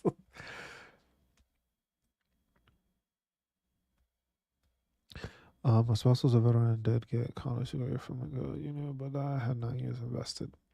It's just like people have, there's a lot of stuff, and it's difficult times that are coming from this, because the thing is there's no forewarning. Like I can't specify for like the Clinton administration or Obama or the Bushes or even like have the decency to give these people an actual breakdown of what's going. Because a lot of the stuff is just like, it's easy to sell you on that stuff. Like, look, you know how many veterans right now, if I were to tell you, look, I'm going to pay you back pay for the past 5 years if you decide to come back in now. That's enticing for some, depending on when they got out or what rank they got out. 5 years of back pay.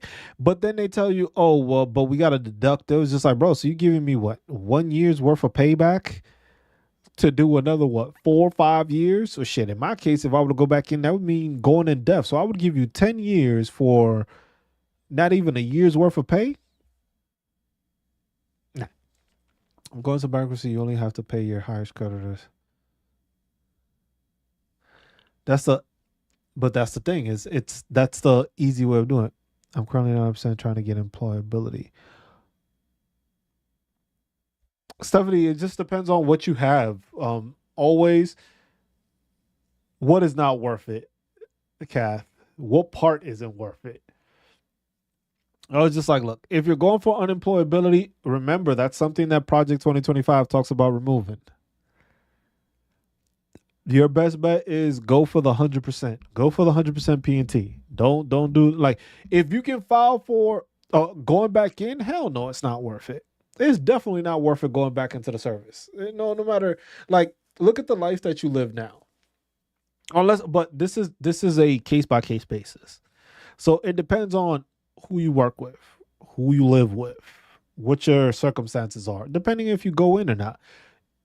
Will it benefit you and your family? Maybe. If you're in a tough situation, maybe it does make sense to go back in. But in some cases, if you have your disability check is sometimes more than what you were making while in service. Because you got to remember, while you're getting paid, they're taking those federal and state taxes out. You're not getting it tax free. So that's a big difference in a paycheck. Depending what rank you were, that changes. If you were E1 through E4, you got that 14% raise this year, which was needed because shit, I think a private going into the military was only making like 24, like close to 25, 26,000 a year. And that's crazy. The radio show I heard about the reinstatement said they would be eligible for the TRICARE benefits. That shit don't make Randolph, TRICARE benefits are not that crazy that y'all gonna retroactively doing it. Now, are you saying that anytime I went to the doctor or something like that, y'all gonna pay for my medical bills? That doesn't sound bad. If you're a person that had to go to the doctor a whole bunch of times because of COVID or whatever the case may be, and they're saying, hey, we're gonna give you your benefits, we're gonna pay all that back, but we're still gonna deduct what you made from it, then that might be a bit more enticing. But at the same time, who's telling you what to do right now as a veteran? What grown ass adult do you have to pay attention to? You look like that scientist that has always talking on the science channel. No idea. Who you talking about? That's how. That's a thing, Randolph. The issue I have with that is just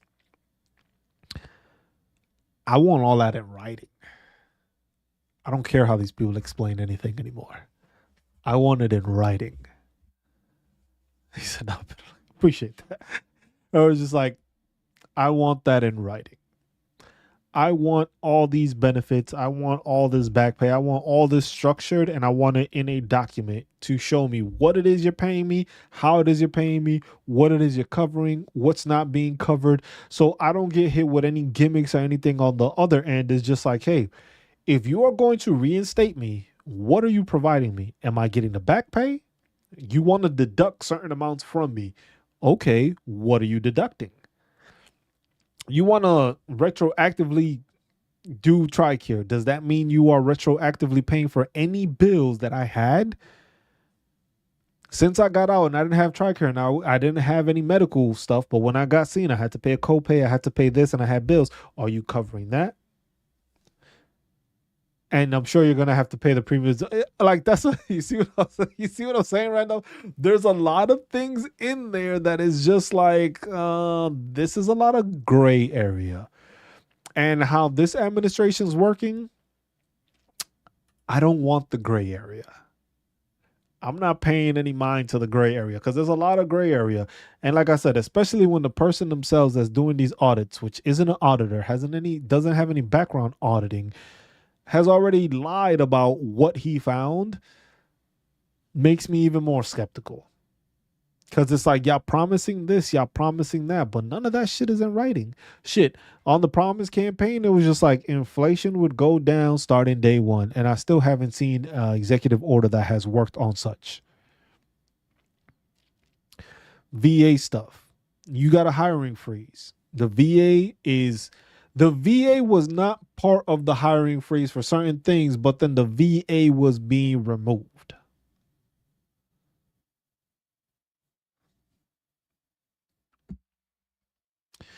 But Randolph, that's what I try to look. This is the one thing that people like. This is where I know I've lost a lot of veterans when it comes to this channel, when it comes to talking on the political aspect. Every veteran has their own political aspirations. You have your own political beliefs. You have your own political agenda or opinion. Fine. I don't give a shit what side on the border you are. The problem I have is when veterans are being naive or have these illusions of some shit that doesn't exist or they're not paying attention to. A lot of the stuff that's been written out has been in Project 2025. A lot of the stuff has been in Project 2025. You got veterans that saying he's not associated or whatever. I don't care. At this point, it doesn't really fucking matter. But at this point, it's just like, are we holding them accountable? Are we allowing these changes? Because a lot of the stuff is just like, for those same people that wanted these people in the administration and wanted this stuff, those are the same people that are bitching and griping now. I was just like, but what are you doing about it? Because the thing is you were being told prior that these things were coming or changes were coming, that not all were going to benefit us. Because the biggest thing that they talk about is, yes, we're going to take care of your health care. We're going to take care of the benefits and stuff like that. But there's no plan. But in order to do that, they want to remove money from one location to then bring it to the contracting situation. With TDIU, they're talking about removing it in total. Another thing they were trying to say is, at least this was in Project 25, where they said about secondary issues, where secondary issues were not going to be compensated unless it was caused by the military.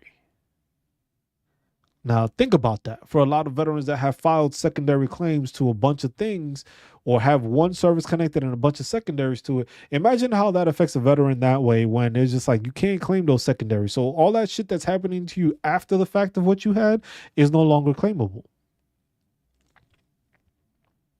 Like, that's why it's just like veterans need to do a better job of paying attention to what's going on. Because the thing is a lot of people are just like stuck in the wind, not paying attention, not looking into what is actually going on as veterans. You're not paying attention to the fact that these changes are happening. You still have tinnitus possibly changing. You still have sleep apnea possibly changing. You still have mental health changing. And the tinnitus and sleep apnea is still final action date of April, where we may find something or they may push it back. And then for the mental health, it got moved all the way to August when it was here in April. These are changes coming, but at the same time, how do these changes get affected when you can't hire nobody new for some time period? You're getting rid of people that were already there. Where does this money go? If you got 98 million, that means 98 million could at least go into contracting. What are you going to do? How are you going to contract? Who are you going to contract? What's the biggest need? Because that's not what's being evaluated. If you're going to evaluate a department, you have to evaluate it as a whole, not just the financial aspect of it. And that's where it's like, yeah, you want to make it more efficient. But like I said, if you are firing the wrong people, it can be more detrimental than beneficial with these removals. If it's one of the hardworking people that knows the system, that has done everything for the system, you decided to fire them because they've been there so long, but nobody else has that kind of level of expertise or knowledge, you're just basically setting us back, because now the person that knew everything is gone.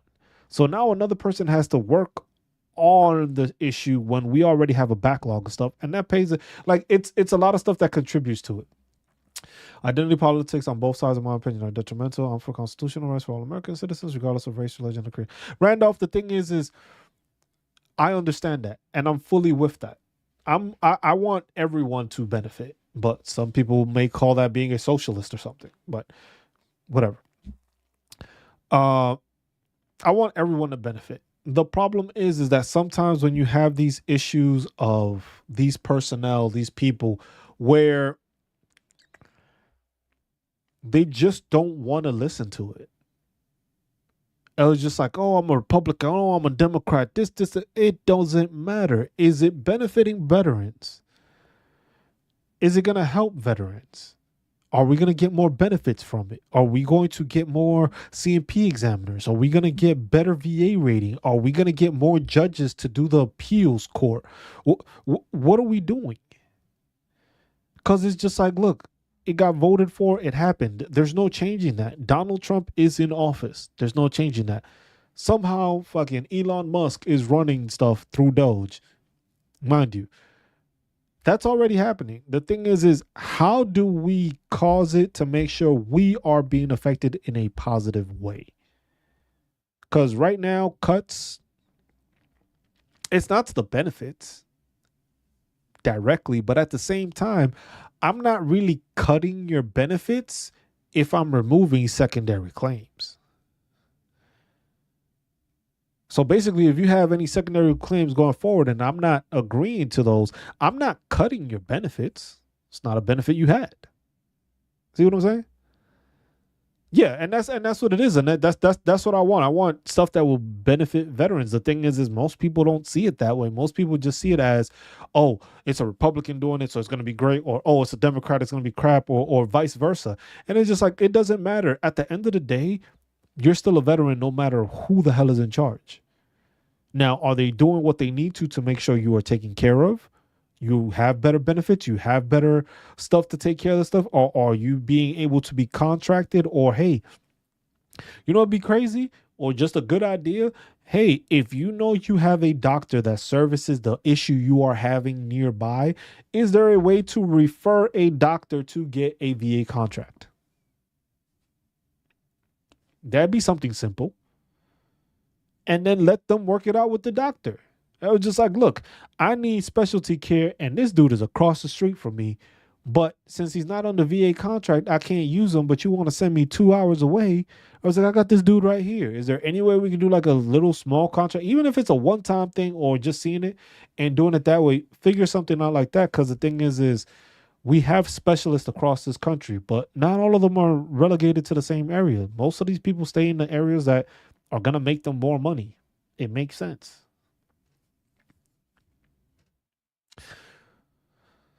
I was just like, all these cuts, in my opinion, are to get the money for those $4 trillion tax cuts for wealthy corporations. That's why they're doing it with no rhyme or reason, just trying to get that number by the CFR. Yeah. I was just like, and that's what people don't understand. It's just like, I understand these cuts. I got no problem with making cuts and getting rid of stuff like that. The thing is where's that money going? Because that's taxpayer money. It's all taxpayer money. If these, put it like this, if these corporations and these wealthy are not really paying taxes, why should they be getting the money then? Like I said, we served this country and paid ourselves while serving this country. As veterans, we all paid ourselves. Nobody wants to talk about it. Nobody realizes it, but federal taxes, state taxes help pay your salary. You were paying to make sure another service member was serving also. We didn't get none of that money back. That 98 million, I would rather, you know what? You just saved 98 million this year. You know what you could do for the rest of the year? Figure out how you can use that 98 million for next year. You know what you do with that 98 million this year? You send it out to all veterans. There is 19 million. There's about 19 million veterans. You got 98 million. It's almost like about 20. Let's say 20. Send the money back to veterans. Send the veteran an extra $3,000 check just for the fuck of it. Just do that. You're still going to have money left over, but the money's going to be well spent. Said I was adopted by military. I had a neighbor that did that too. They had their it was like a foster kids, and they got adopted by a military family. I hope they're doing good. I haven't seen or heard of them from it, but it's those things there. It's just like that's money that's being used and money that's being collected for taxes. The same thing with all these other businesses, all these other administrations, department here, department there. It was just like money is being saved, but money isn't being allocated back to the people. Because the thing is if you're telling me, look, as of right now, I know there's 98 million extra dollars. That's just off of the VA. With all these reductions in all these other offices, how much money have y'all saved? Oh no, Randolph, that it's been explained already and it's been shown in that proposed taxes package that the Republicans have pushed through Congress. I believe it passed the House already. I forget what it is. There's not much cuts for us, the regular people. So that's already been shown, but people don't understand it. People don't want to listen to that stuff. And it's just like, that's what makes it hard in general to deal with this. It's the same thing that makes it hard for dealing with veterans.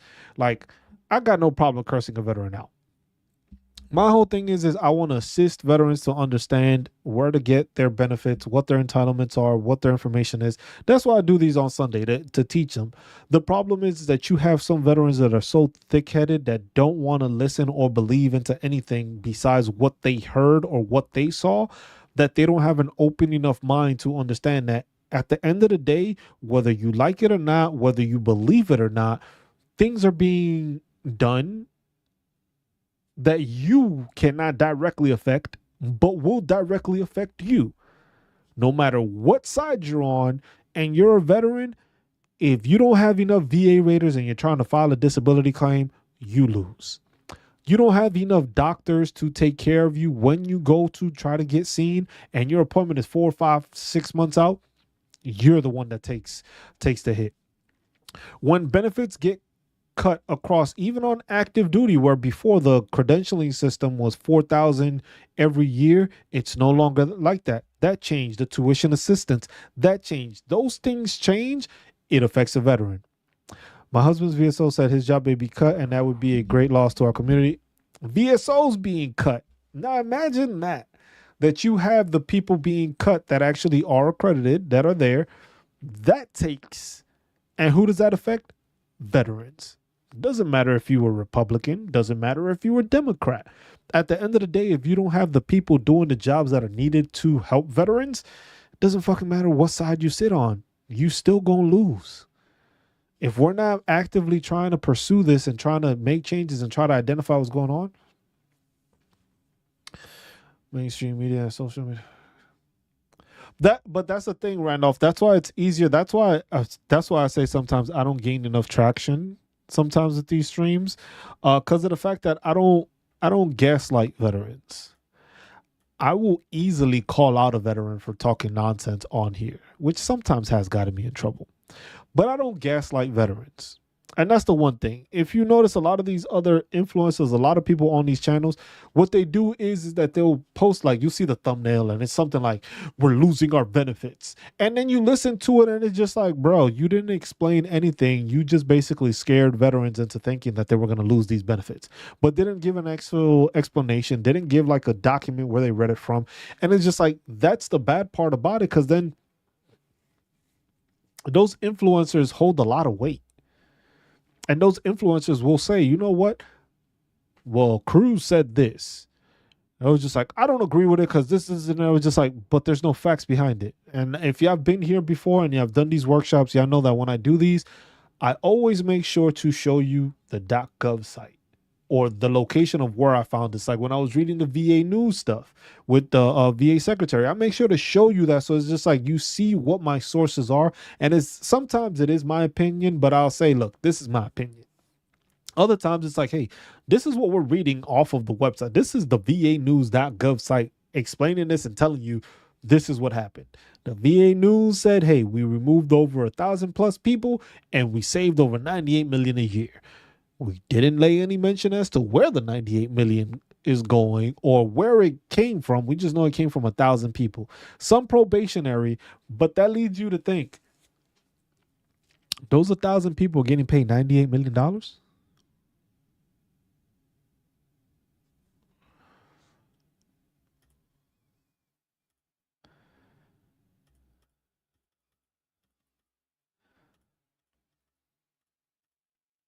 That means if you calculate it, if you just calculate it, right? That means that these people, most of these probationary people that just got hired, you mean to tell me we're making 98,000 a year? That shit don't sound right. You can look up GS jobs and the classifications and the steps. People ain't making 98,000.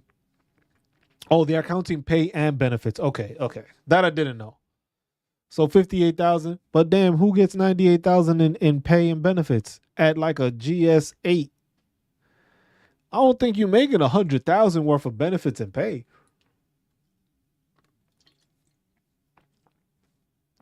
I was like, that got to be some great health insurance. So it was just like the doctor comes to you for everything.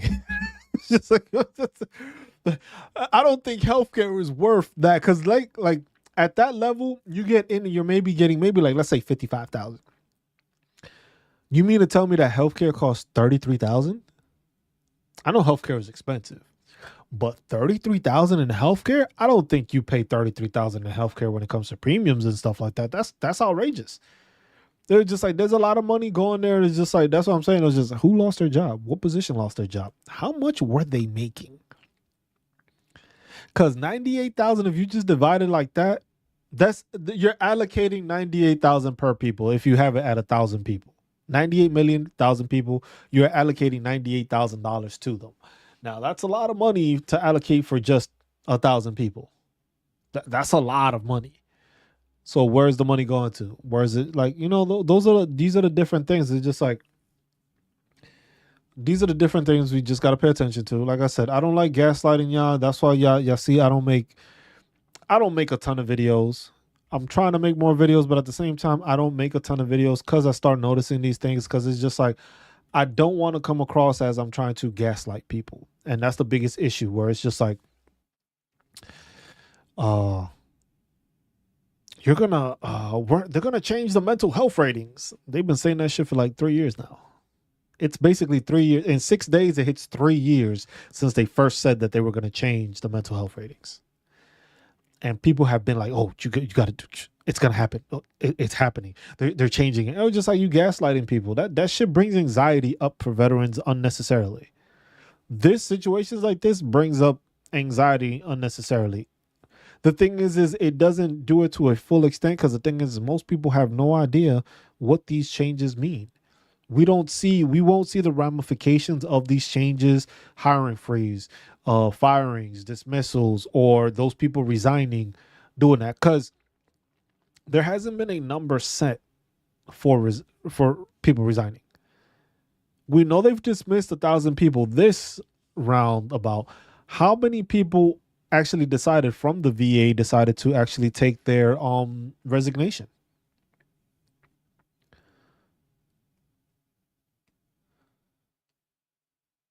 So I had a very call on Tuesday. I can tell in their voice they were over it. The call was scheduled Monday, but I guess they didn't have anybody to call that time frame. And I was just like, a lot of these offices have been understaffed. And that's the crazy part about the VA. A lot of these offices have been understaffed. And you are removing even more people from a office that was already understaffed. So you ain't have the people, and now you're removing even more people.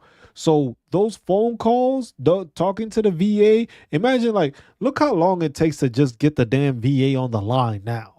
Imagine if part of those 1,000 workers, let's say there was like 300 of them not taking calls. That's still 300 people not taking calls. It may not seem like much. They're just like, oh, there's like 10,000, but a drop in 300 people depends on where they're at, who they were servicing. Was it like everybody they were servicing? Were they servicing a certain region? That takes a big toll, because now you don't got the same amount of people taking calls.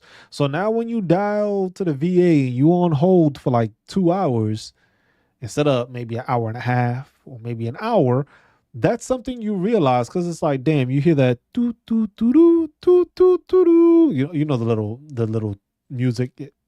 It's like a Billboard Top 100 hit for every veteran. Um, but you have that, and it's just like, I don't know, y'all. Like, I've been in a state of anxiousness. Like, I got the lights low because my head was kind of hurting. Coffee has helped, but hopefully it doesn't turn into a migraine later. Um, but I've been in a constant state of like, yo, like, it's hard to say what the fuck is going on. Just like, a lot of benefits are being taken. Well, not taken, but a lot of things are being removed. A lot of things are being changed, but there's no plan for it. If it's going off of Project 2025, there's a plan. The thing is some of the stuff is being contested by federal courts or judges. So some stuff is being stuck, some is not. Some, they're saying that they don't care what the judges say, they're still gonna do it. So it's just like, it's a very slippery slope that we're in right now when it comes to it. When it comes to dealing with the VA, it's just like, people are tired. We know how us veterans can get. People are tired. Some of us veterans are obnoxious. Some of them are just rude. And it's just like, these people don't owe you shit. The VA workers don't owe you shit. But we take it, sometimes people take it out on the VA workers. The VA workers don't owe us shit. They're doing their job. So our job as veterans to treat them with respect and not just try to hound them because we're trying to make it seem like they're the issue. I was just like, they're doing their job. Some people did not have a choice. They received an email and told not to come in. I just saw a YouTube video of a guy who moved his family from whatever. Yep, yep. And then it's stories like that. Like I said, the veteran to veteran government info. Oh, what the fuck is this thing? Let me see. I don't know if y'all be able to join it. I'll post the Facebook link to this. But this is like a federal that I've looked at. It post federal jobs and stuff like that. Share. Where do I do the copy link? Copy link. So this is the, if it allows me to put it. That is the veterans to federal government job. So it's just basically a post. It's a private group, but if you ask to get in, you usually get in. It just posts stuff. It's just like, and you see a lot of these people and they're posting about the jobs that they're losing. You see a lot of the jobs people are losing. And Doge is supposed to hit up the DOD this week. We've already seen people losing it.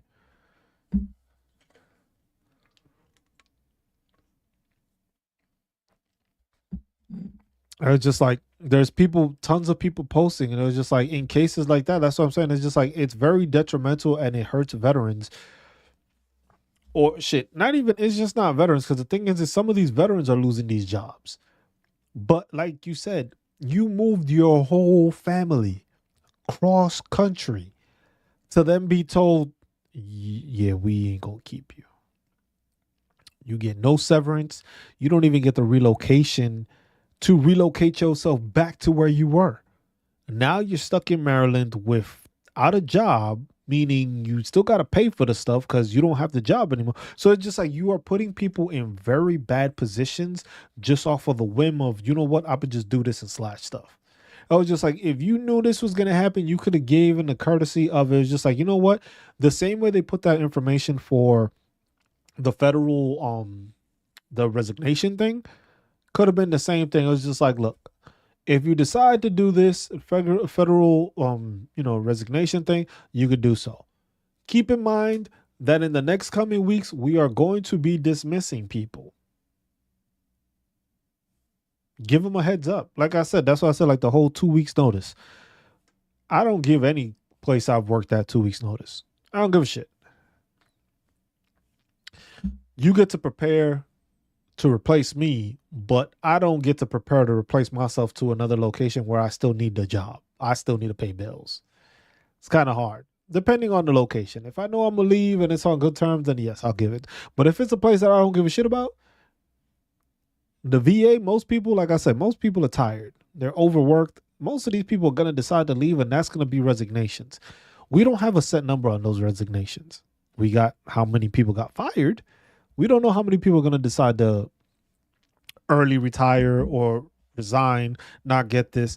The amount of people that have gotten a job recently and lost it just because of the position change. And then it says there's like military spouses are exempt from return to work policy. But the thing is these things are continuously changing. It's not a set thing, and that's what makes it more dangerous, I would say. It was just like there's no plan. There's no stating this. There's no system. You have no idea what the hell these people are about to do in the next coming weeks. None at all. No guidance, no plan, no statement being issued like, hey, we're planning to do this, or we're planning to take care of that, or we're planning to see changes. We're going to look into, government contracts with medical providers. This medical provider isn't being used enough, or we're paying this person to see one person. We don't need this. We can send them somewhere else. or we try to reduce the like stuff. You know what I'm saying? Actually, if you want to conduct it as a business, conduct it as a business, but take care of it at the same time. But at the end of the day, is us as veterans, we need to start speaking out, man. It was just like, look, I know there's tons of other channels. There's a bunch of other channels on YouTube now when it comes to assisting veterans and stuff like that.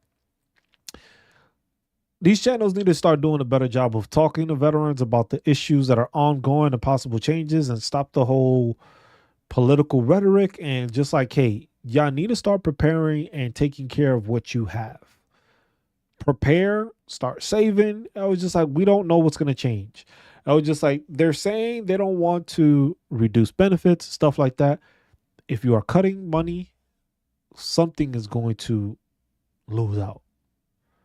You cut 98 million, it's going to affect something. It's going to take some time, but it's going to affect something. Those people that are going to resign, it's going to take some time because you got to retrain people. You got to take people to take that position and then redo the stuff all over again. That's going to take some time. At the same time, the backlog is still there. The backlog is going to increase. Veterans are still going to suffer and not get enough assistance in a timelier manner because of these changes. We need to start talking about that and see what solutions we can come up with. How does it make sense to do that? Who do we need to talk to? Because I have on the website, I have all the congressional veteran affairs things. But the thing is, a lot of those senators and House representatives, they don't want to talk to you unless you're from their state, which is crazy. You sit on one of these committees, it should be any veteran being reaching out, which you can still do. But at the same time, it's just like they don't have that effect on it because the thing is you don't vote for them. That's where we have that problem. You don't vote for that senator that's in another state. So whether they listen to you or not, you're not part of that state. So you won't influence changing that person out. So it's veterans talking and communicating these things like, hey, this damn senator is trash. He sits in the committee, doesn't do anything, doesn't propose. Hey, he's from this state. We got to talk to the veterans in this state like, hey, y'all need to make a movement and start pushing and getting on this guy's ass. Because he's not doing anything for the veteran community and he's not helping. Those are the things we have to change, but those are things we have to acknowledge. We have to talk to people. We have to communicate. We have to be more diligent on paying attention to the factors that are going to affect us all, not the ones we think are going to affect us or the things that we think somebody else is going to be affected by. I think those are the things that we need to start paying attention more and we need to bring to the light, and we need to have conversations more.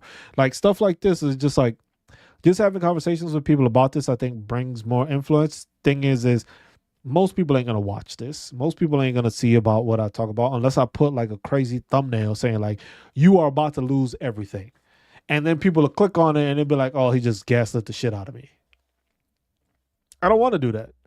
I just want to talk to people and, hey, y'all tune in. I appreciate y'all tune in. I appreciate y'all members for becoming members of the channel. It's just, we need to have these conversations because the thing is nobody else is having them.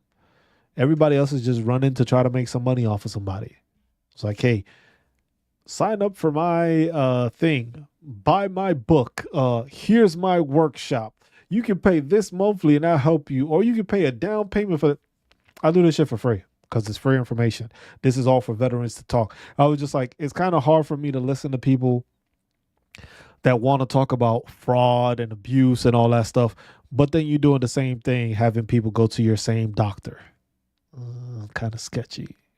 But my tinfoil hat on, I think Trump's interest in those just define nefarious. I don't even think, Randall, I don't even think it's that. I think what they're trying to do is like, look, they want to save money. The thing is like, you got to remember, even with the tax, like the Clinton administration, where we had our first surplus in our budget for who knows how long, we didn't get that money back. That money was just shifted over to somewhere else. Probably got shifted over to the Defense Department. And like I said, 6 years of not passing an audit. That means 6 years of money going in and out that nobody knows where the hell it went or what's happening with it. And the thing is, excuse me, most Republicans and Democrats, if you've been in office, I don't give a shit what side you're on. Most of these Republicans and Democrats have been in office throughout this whole time period. So they knew about this. They didn't say nothing about this. They've been ongoing with it, and some of them have been pocketing money off of these stocks that they just happen to buy before they push these things out. So these are all things that is just like overall the system has issues. The problem is that we're not being transparent about it, and we're pushing stuff to one side so that you're paying attention to, oh, we're saving money here, but where's the money actually going? My concern is veterans, helping y'all, hoping y'all good, assisting y'all whichever way I can. But at the same time, I don't know the answers right now. I don't know where to go. I don't know what to say. I don't know how to go through this process because I don't know what the fuck these people are doing. So it's just like, hey, keep an open eye, make a post, make a comment, say something about it. Like, hey, I heard about this. Is this true? I'm gonna look the shit up because it's just like, you know what, this might be true, it might not be. Same way with just like the payback. Oh, you can come back into the military, but we're gonna give you money. Or hey, you can leave your job, we're gonna pay you. We're gonna seen that shit all happen before. It never ends up being beneficial to anybody. But those are the things we need to talk about and need to inform people. It's just like, hey, if you heard of this situation, like this group on Facebook, most people don't know about this. Most people don't know about this stuff. Most people just hear, oh, we saved 98 million. But nobody's hearing the story of that person that moved from Colorado to Maryland that just lost their job. They're not hearing the person that's been working at the VA for 12 plus years, ended up getting a promotion to a new position, and now they have no job because they ended up switching that. Those stories are not being heard. Those are stories that affect everyday people, and this is stuff that everyday people go through. This isn't only in the federal government. This stuff that happens in regular day people's jobs. The problem is that we're allowing it, we're okay with it, and shit, it didn't affect me, so I'll just stay quiet about it. That's why we get into these problems. That's why I say we need to speak out on these things. We need to say these things because these are the things that are going to change our future as veterans, our benefits, and everything to do with benefits and veteran stuff for future veterans, for those service members that are actually serving right now. All these things are the stuff we need to pay attention to make sure that the next generation is taken care of. Because that generation isn't paying attention to it. They're in the service right now. The same way you weren't paying attention to anything going on political wise while you were serving, it's the same thing. We just got to start taking care of these future generations and just make it so that each generation of veterans is better off than the last because we keep making improvements and keep making changes. It's happening. It's a slow thing, but we just got to do a better job of communicating and getting those things across because we got a lot of veterans that are going right now that are dealing with issues that could have been impacted or helped, but they weren't because they didn't know any better. So let's just inform people. Let's take care of people. Let's look out for each other. Like I said, take care of one another. Be good to one another. Look out for one another. And love one another. And stay marvelous while doing it, y'all. We'll end this here. I know this one wasn't a workshop. This was more of having a conversation over what's going on with the veteran state of affairs and just like different things, just to put things out there so people understand and people can look into it. Because like, hey, if y'all find more information, please don't hesitate to post it on a thing or post it on if I have a video, a short, anything. I don't care where it is. Leave a comment there. Let me know. It's like, hey man, hey Cruz, I heard about this. What do you think about this and stuff like that? So maybe what I start doing is maybe I start making shorts and just answering people's questions, just how I feel on the topic, or it's just a topic of discussion that we can have when we start our workshops. Because it's like the first half hour or something is just like we do a little chat and then we go into the workshop, so that way we have something to talk about and we know what's on your guys' minds. You guys as members, send whatever y'all got. Y'all members, y'all contributing to this. Make sure y'all send any questions or anything like that so we can talk about it. So it's the main thing. It's just like, that's why it was just like, you're a member, you get that preferential treatment to answer those questions and talk about those topics for those reasons, because you're helping support the channel. So I'm going to help support you by giving you those answers or finding you the answer or leading you to the right place for that answer. But we just need to do a better job of doing that. Like I said, if you hear something, post it. Say something, just so that way I could look into it. And then if you have other veterans, they look into it. So it's more of it. Like I said, it's the Veteran Awareness Project. This project is to bring awareness to veterans. That's why I named it that. I can't be the only one making people aware. This is a joint effort. We are all veterans. We are all part of the same team, no matter where you came up from, what you believe, how you feel, what your job was, how many deployments. I don't give a shit about that. At the end of the day, you all still have the veteran designation. We need to act as a team the same way we were a part of a team while we were serving.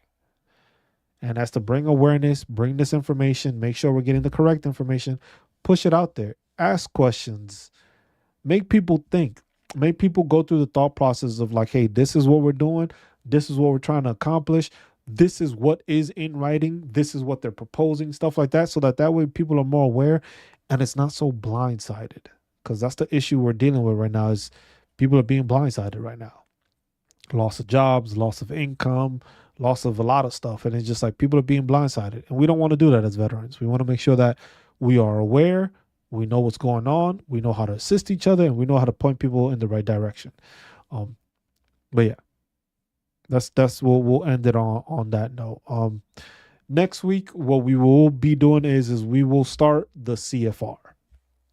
So that's the one thing I've seen a lot of people still don't understand what the schedule of ratings is and stuff like that. I was working on a video last night kind of explaining that, but it was more like how to increase your disability rating. And then I put like a little example. But what we're going to do is the same way we did the federal benefits.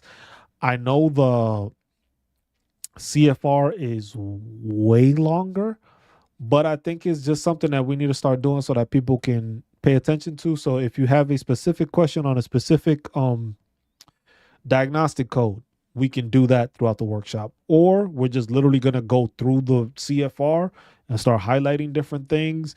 We'll probably do also like the top 10, how we did before, which we did that in another live, another workshop where it was like the top 10 most claimed disability ratings.